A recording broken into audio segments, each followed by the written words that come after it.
দেখো আমরা আজকে মেলায় যাচ্ছি। এটা অনেক পুরনো মেলা। হ্যালো হাই নমস্কার আমার সকল প্রিয় বন্ধুদের। আজকে অনেক দিন পর আরও একটি ছোট্ট মিনি ব্লগ তোমাদের সাথে শেয়ার করছি। তো চলো কি শেয়ার করছি সেটাই দেখার বিষয়। তবে অনেকটা দিন পর ভিডিওটা শেয়ার করছি, মানে অনেক দিন আগেই তোলা। তো চলো, অনেকে হয়তো ভিডিও দেখেও ফেলেছো, যাই হোক আমি আমার তরফ থেকে নতুন করে তোমাদের সাথে শেয়ার করছি। আর তো আমরা এসেছি মেলাতে, আর এই মেলাটার নাম হচ্ছে ফালাকাটা মেলা। ফালাকাটা, গলাকাটা, তুলাকাটা, এরা ছিল 3 ভাই। অতটা কিন্তু আমি জানি না, যাই হোক পুরো বিষয়টা আমি বলছি না।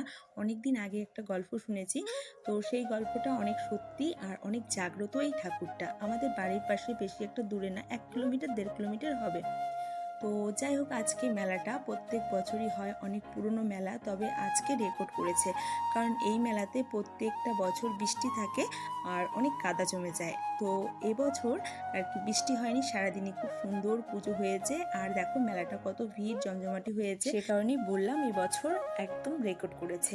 তো যাই হোক, মেলার ভিতরে কিন্তু একদমই ঢোকা যাচ্ছিল না। এবছর যেমন বৃষ্টি হয়নি তেমনই কিন্তু গরম, উল্টোটা, মানে এত গরম ভিতরে থাকাই যাচ্ছিল না, পুরো ঘাম ঝরছিল।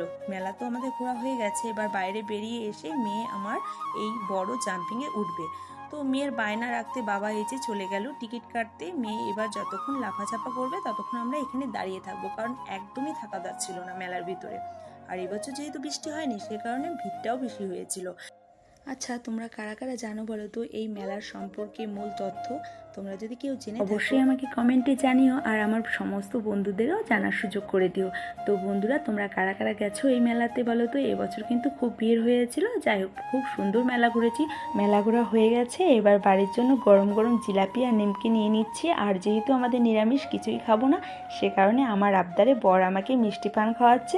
তো যাই হোক, সুন্দর ঘুরেছি। এবার মিষ্টি পান খেতে খেতে বাড়ি যাব। এদিকে মেয়ে বলছিল যে আইসক্রিম খাবে, তো ওর বাবা বলছে চলো আইসক্রিম খাওয়াবো মেয়েকে। তারপর চলে এসেছি আমরা আইসক্রিমের দোকানে। আইসক্রিম কিনে দিয়ে এবার চলে যাব আমরা বাড়িতে। বাড়িতে যাওয়ার আগে ঢুকবো মার ওখানে। আর এই যে এখানে বাদাম ভাজা কিনে নিলাম, মা খেতে খুবই ভালোবাসে। তো চলো, টাটা, বাই বাই।